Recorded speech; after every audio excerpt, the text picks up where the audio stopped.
How far can we extend a deny by default approach as we build out our zero trust architecture? How do we make that work for securing the business when it could disrupt productivity? You're listening to Defense in Depth. Welcome to Defense in Depth. My name is David Spark. I am the producer of the CISO series, and joining me as my co-host for this very episode, not the first time you've heard him, or the first time this is your first episode, so it'll be the first time you heard him, and the first time probably you heard me. It's none other than Jeff Belknap. Jeff, say hello to the audience. Hello for the first time today. And if it's not the first time today, I'm sorry. They appreciate you, Jeff, as do I. And I also appreciate our sponsor, who is ThreatLocker, Zero Trust Endpoint Protection Platform. That is ThreatLocker. We're actually going to be talking more about them later in the show. And they brought us our guest for today. But before we introduce him, let's talk about our topic. Zero Trust has been quickly accepted as best practice for developing a sound cybersecurity architecture. But does it start to break down when we get to endpoints and start allowing exceptions for applications? When we start adding PowerShell and other apps to allow lists, have we released the horse out of the zero trust born and the architecture just falls apart? Jeff, what do you think?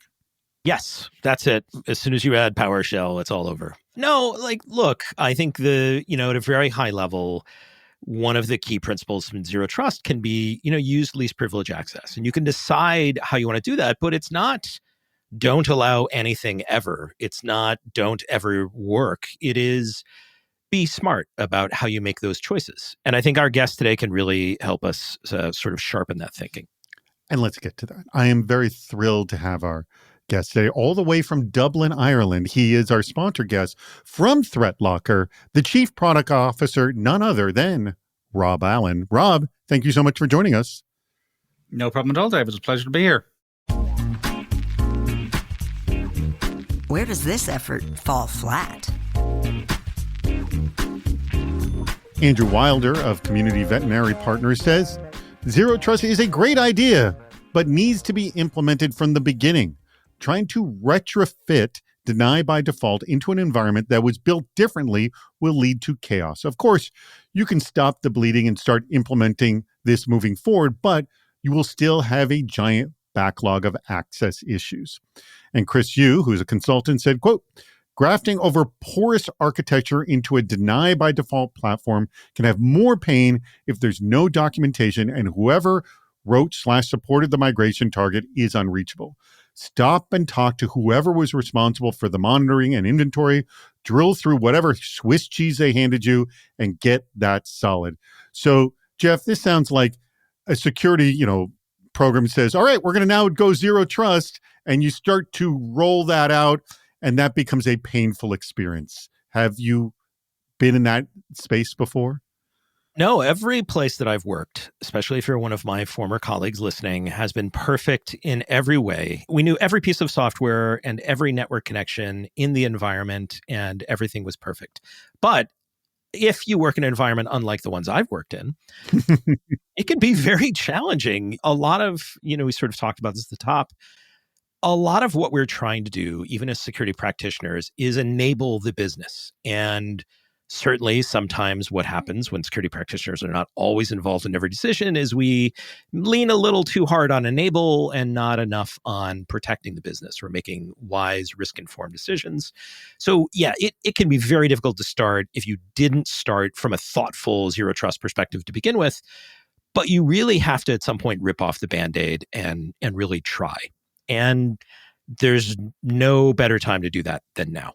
Right. I mean, the better time to do it would have been 10 years ago or whenever your company started. But if you're not in possession of a time machine, now's a pretty good time too. Rob, our audience would love a greenfield situation where they get to start fresh and roll it out piece by piece and know every single endpoint as they're doing it. But as Jeff was mentioning, that is a rare situation. So per the comments both Chris and Andrew make here, does it lead to pain when you start rolling out zero trust in a already well-defined environment? So it depends on what approach you take. It depends on what tools you use. So I had a conversation today with it's actually with another podcaster, and I'm sorry about this. I have spoken to other podcasters, but I spoke to another podcaster today. How dare he? Oh, God, he's cheating on me already. I know. I'm sorry. I feel really bad now.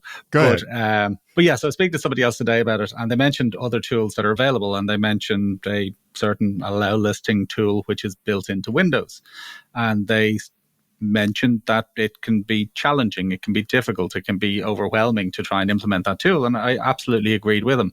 I've spoken to organizations who've spent multi-year projects trying to implement what is built into Windows, AppLocker, which is built into Windows, and have just not turned it on yet because they haven't got to the point where they could.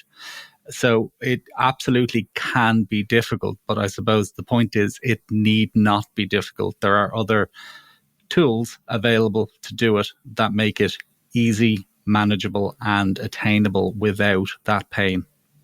So walk me through like where the most common pain is and how to deal with it.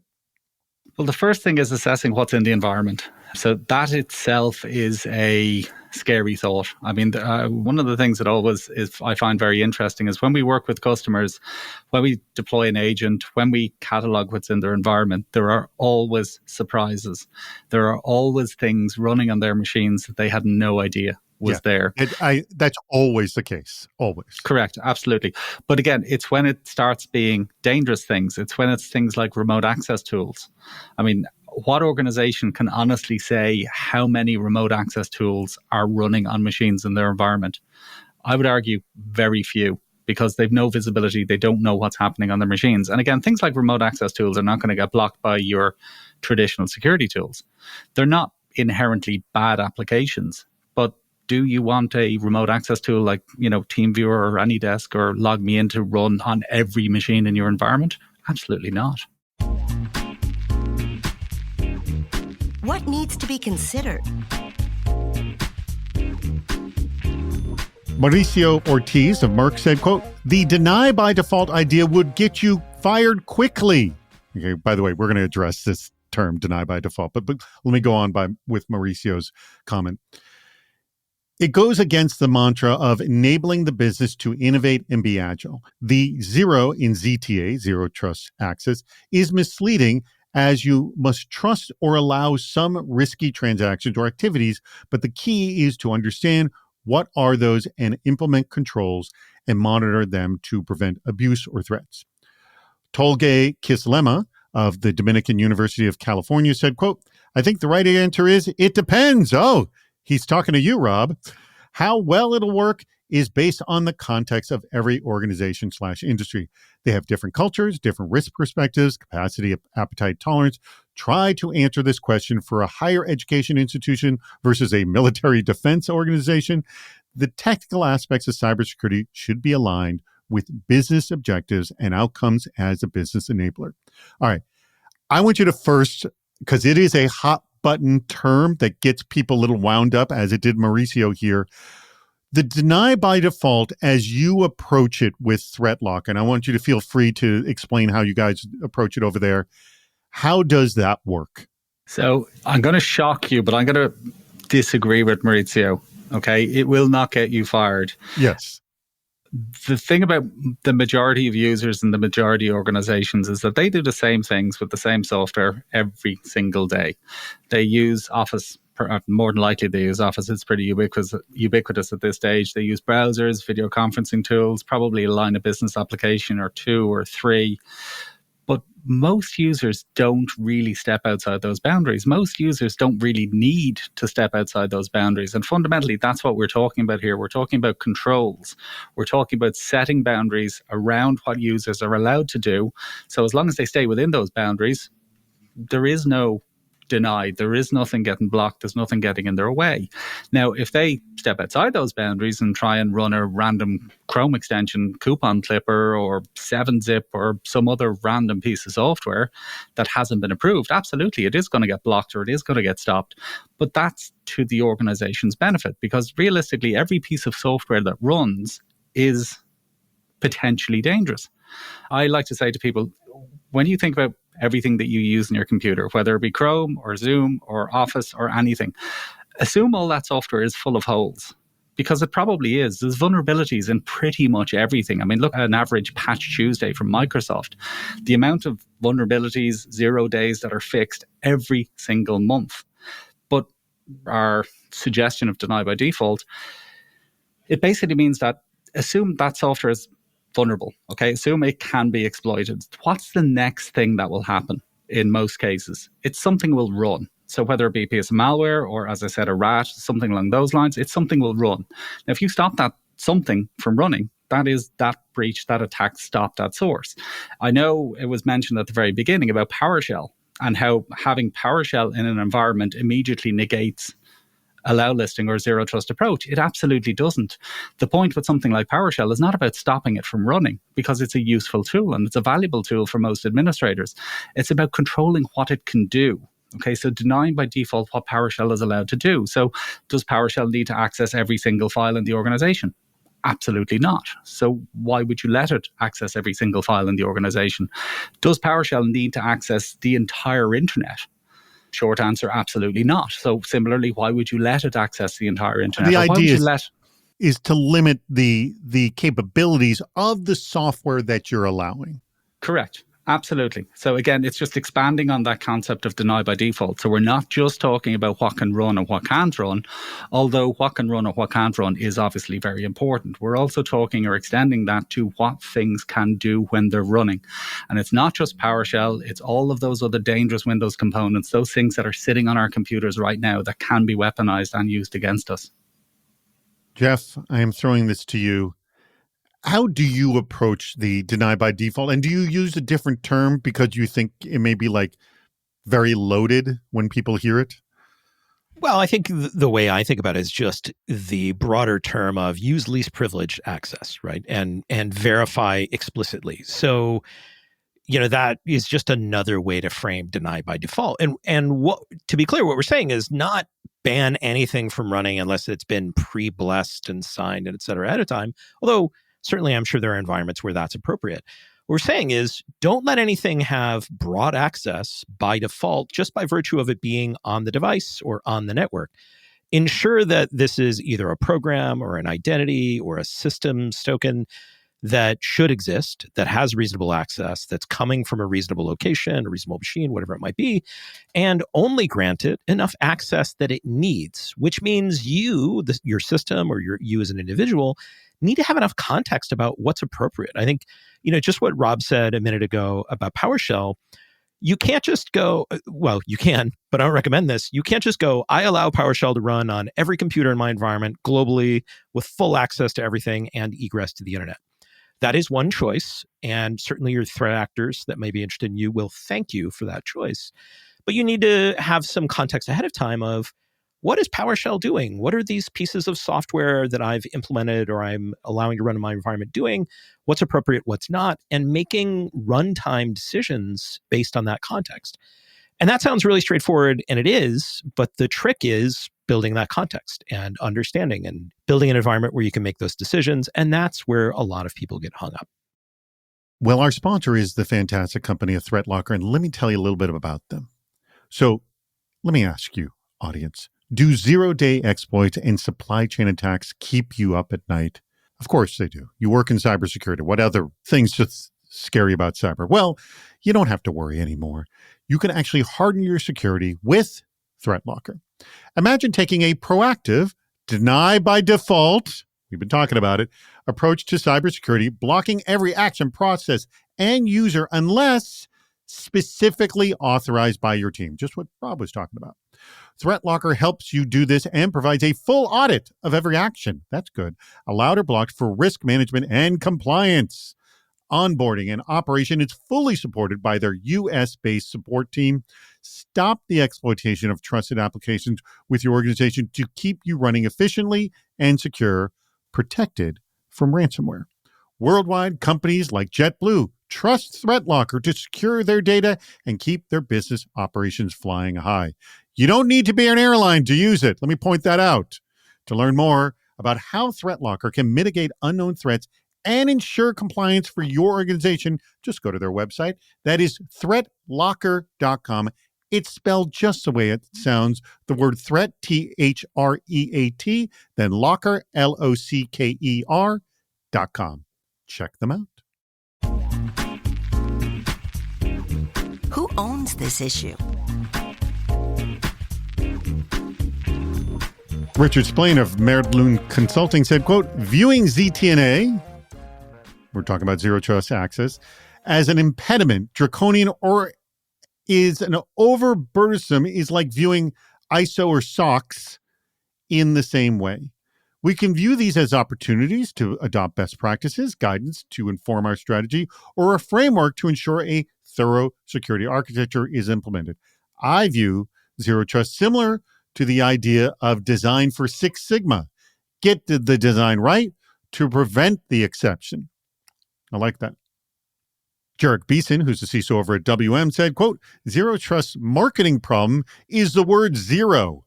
We have less implicit trust than ever before, but you must have some level of trust before you allow, which is why I've always opposed the never trust but always verify mantra and have instead said verify then trust. Once we verify who needs to run PowerShell and from what machines, after requiring strong authentication of both, we trust it, then allow it. All right, I'll throw this to you, Jeff. Are you having a problem with the term zero trust? Because, yeah, at some point, you got to trust somebody somewhere. Yeah, I mean, look, most people don't take this literally. Zero doesn't mean actually zero. It's sort of an asymptote, like as close to zero as you can get as possible without completely destroying your business or your capability to run the technology stack in your environment. So I think Jarek is exactly right here, where yes, an ideal state would be zero trust. An ideal state would also be all of the computers in your environment are encased in concrete and buried 6 feet underground. That would be very secure. So what we want to do is get as close to a more ideal state as possible. And that's like, look, as security professionals, we're just trying to get a little bit better every day. Every time we approach a problem, we want it to get a little bit more secure. If we can do a step function change, great. I think in this case, any opportunity that we have to make it easier to get to a point where we're not just by default trusting things, that we may be denying things by default because we have the ability to make contextualized decisions about access or about where we want things to run, that is better. And I think we shouldn't get hung up on the word, but we should get hung up on trying to get closer to that than we were yesterday. Well, I like what Richard here says, saying, you know, he likens zero trust to the idea is designed for Six Sigma. It's just a design architecture, like a philosophy of how you should approach security. You're nodding your head. You're on board. Yes, Rob? Absolutely. I mean, interestingly, the other comment about verify then trust, forgive me for, again, being the one who disagrees, but that is a accident waiting to happen. Allowing PowerShell to run unrestricted, which is effectively what we're talking about on what machines for what users, is really dangerous. And that's precisely what we're talking about, which is just, because a user may have needed to use it or do a thing with it once, doesn't mean it needs to be used or allowed completely unrestricted. Verify then trust, or trust but verify. I think, am I right in saying now, obviously I'm not an expert in all things American, but I think that was a Reagan thing, wasn't it? Yeah, it was a Reagan comment, yeah. But the security industry, by the way, adopted it. Correct. Yeah. And that is literally what the security industry has looked like for the last 15 years. It's been trust but verify. So allow everything to happen unless we know it to be bad. Allow everything to run unless we can identify it as being bad. And that approach, unfortunately, has been proven not to work. Yeah, because the thing is, by the time you get around to verifying, the problem could have already happened.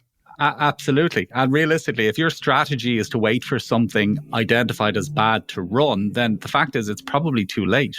Your data is already out there. It's on the dark web. It's for sale. And it's basically a cleanup operation at that point. So that, as I said, that approach, that strategy has pretty much been shown not to work. So why not try something else? Why not try something different? Which again is about applying controls within the environment. Now, look, I'm never going to say to somebody, you need less security. Okay, that is not something, they are not words that you will come out of my mouth. But what I try to recommend to people is that you should have different types of security. So you should have a certain amount of detection, okay, responsive, something happens, take a action. There is a time and a place for that, absolutely, and there is a value to that. But what we find is a lot of organizations put all of their eggs in that basket. So they have layers and layers and layers of detection, all fundamentally looking for the same known bad things, fundamentally looking for the same, or trying to identify the same threats, and very often falling over each other, trying to stop them once they do find them. So as I said, what we try and suggest to people is to balance their security between detection and also protection. So proactive, blocking things by default, controlling what things can do. I mean, there's other aspects to it that I could mention, network control. So same principle, but for networking. So, I mean, you mentioned at the very beginning about flat networks. Flat networks are so common. Flat networks are a thing. They very much are. But again, just because a flat network is a thing doesn't mean that your servers, for example, or your machines need to allow every device on those flat networks connect to them. So that's where the deny by default for networking, which is what we call network control, comes into it. Or again, what applications, what programs have access to what data. So your traditional approach to security typically, or your traditional approach to data is typically user-based. So it's Jeff has access to a folder. The problem with that, though, is once Jeff has access to a folder, everything Jeff runs has access to that folder as well, whether it be good, bad, Angry Birds, or a piece of ransomware. So what we're saying is block everything except those things that need access to that data from having access to that data. So it's just taking that principle, and I know it might sound scary of deny by default, but expanding on it. And it's not just about what can run and what can't run. I like what you say there. It's you're starting with the concept of deny by default, but it's essentially allowing it to breathe and have exceptions that can be managed is what it is. Absolutely. If we just live sort of by this strict rule of deny by default, then yes, the business won't operate. The bit that's missing there is the permit by exception. Yes. So it's not just deny by default, it's deny by default and permit by exception. And the permit by exception is the bit that allows your businesses to run. What do most people think it is? And what's the reality? Anand Thangaraju of Goldilocks Ventures said, quote, "A deny by default should be carefully tuned based on anomaly detection, context-aware policies, and automation. That could meet the 80-20 criteria where the rest of the 20% is the hard part involving reverse proxy architecture, human elements, and packet inspection that can add overheads." Anand here adds a lot of concerns that may be in a deny by default environment, some that you touched upon, Rob. Jeff, what do you think about this? Is he sort of describing the environment you have to deal with? So the bottom line is yes, but I feel like Anand might be going the other way, where people sort of get triggered a little bit on the phrase zero trust and really hone in on the zero. I think here we might be overreacting to this as a suggestion that absolutely nothing in the environment should ever run by default. And instead, I think of it deny by default, maybe differently than Rob, but in the sense of this should be a goal, an objective, something we're headed towards. And the more that we can do, the more we can think about our environment. If we head in that direction, we're going to be happy with the results. If I go back to the PowerShell example, we should think not that no PowerShell should run anywhere in my environment, although if I can run an environment without PowerShell, that might be better for me. But how do I want to let it run by default? Obviously I need to let it run, but what access do I want to give it by default? And just start thinking about, how do I collect enough context, enough information about my assets, servers, laptops, tablets, et cetera, and how they're being used and by whom and for what purpose, to be able to make smart decisions about what should run, when, and under what conditions. All right, Rob, I'm going to let you close this up. Your thoughts about, how Anand sort of addresses the deny by default environment that is created. Well, I suppose the key to making these, educated decisions is about having the information to base the educated decisions on. And I suppose to some extent it comes back to what I said earlier, which is who truly knows what's happening in their environment, what's running in their machines. I would wager not many organizations. And it's not just what programs, it's like what PowerShell scripts are running in your environment. Again, customers I work with never cease to be amazed at the amount of PowerShell that's going on. They very often don't know what it is. They don't know what the scripts are. They don't know very typically they will know what is pushing the scripts, but they've no idea what they're doing. So part of making an educated decision about what's happening and what should be allowed is about knowing what's happening in the first place. And that's one of the things that we're very strong on, is giving people visibility, giving them information to make that educated decision about whether something should be allowed or shouldn't be. Very good point. Well, that brings us to the very, very last part of our show, where I ask you which quote was your favorite and why. And I'll ask you, Rob, which quote was your favorite and why? David, your quote was my quote. favorite. You're the first to quote me. Your quote. What are we talking about? When we start adding PowerShell and other apps to allow lists, have we released the horse out of the zero trust barn and the architecture falls apart? I say not. Well, that's why we set it up that way. That is why you set it up that way. I say not. Now, again, it's a common misconception. It's okay, well, we're going to allow PowerShell to run. We're going to allow regserve and run DLL and 4 files to run. So therefore, zero trust isn't going to work. As I said, it's not only about what can run and what can't run. It's also about what things can do when they're running. So by limiting those access, what things can do while they're running, that is key. Correct. So by limiting access, by limiting interactions between applications, by limiting where things can go on the internet, you can stop so many of these attacks in their tracks. All right, Jeff, I throw it to you. You may not quote me. Who would you like to quote? I'm going to go with Chris Yu, who said grafting over porous architecture into a deny by default platform can have more pain if there's no documentation, and whoever wrote or supported the migration target is unreachable. Stop and talk to whoever is responsible and, drill through that. And I think this is a great way, if you're not going to buy your way out of the problem, you're going to do it manually. This is the way to do it. You got to really just understand what's talking to what in your environment, what does your network connectivity actually look like, what's actually running on the desktops and the servers, and just start doing the hard work. The best place to start is anywhere, and the best time to start is now. It's not going to be easy, but you are going to be glad you did it. Very good. All right. Well, that brings us to the very end of the show. I want to thank our guest, and who I'll let have the very last word, and I want to thank you too, Jeff, as well. But ThreatLocker, our sponsor, Zero Trust endpoint protection platform. Remember, threatlocker.com. Now, Rob, we always ask, are you hiring at ThreatLocker? Yes? We are very much hiring at ThreatLocker, yes. We have all manner of roles. All right, so they're all on your job site on threatlocker.com. Now, do you have any special offer for our audience as well? I know you guys have a big event you do every year. We do, and that very nicely leads us into our special offer. So we run a event in February every year here in Orlando. February 2025 will be the next one. February 25 will be the next one. It's in Orlando, in Florida. Now, I don't know if many people or any people who are listening to this have ever been to Orlando in Florida. February is a very nice time of the year to be here. It's warm. It's not too hot. It's basically like a warm summer's day back home for me. Because February in New York and Boston stinks. Mm-hmm. Well, I've never been to New York or Boston in February, so I'm not going to make that I can tell you, I've been to both. It's a really nice time to be in Orlando. We have an event here. It's basically, as the name suggests, it is Zero Trust Focus, Zero Trust World, but we've got some incredible speakers. We had Mark Rober last year. We had Captain Sully the year before. We've got hacking labs, we've got training. It's a really, really cool event, and I believe we've got a $200 off voucher.